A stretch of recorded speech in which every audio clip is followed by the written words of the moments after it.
My research focuses on the role of information and communication technology in promoting pro-social and pro-environmental behavior.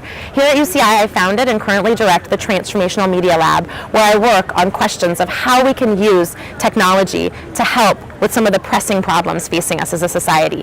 One perfect example of this research and my dissertation looks at energy conservation. So right now, we use energy all the time in the home, but we're not really that aware of it. So for example, you get a bill once a month that tells you how much electricity you used in August, but it doesn't tell you how much you used in the morning versus at night, weekdays versus weekends, or even how much it costs to do a load of laundry on hot or on cold.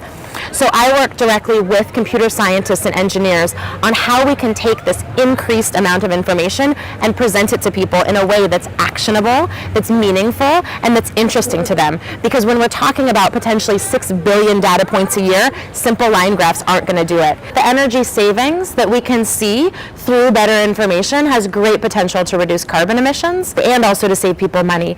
But I think in addition, providing people information about energy use is hugely important.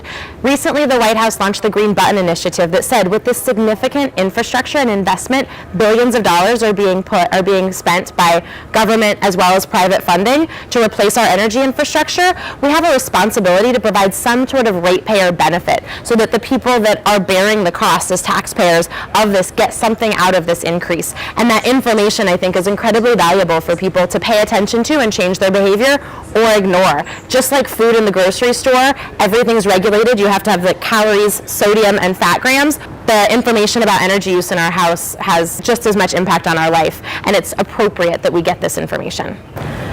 Receiving the Public Impact Fellowship has had an enormous benefit on my research and my career. My first 4 years as a doctoral student, I served as a teaching assistant every quarter, and while I love teaching and hope to continue doing so, being able to focus just on my research for 6 months has had such a tremendous impact in my productivity.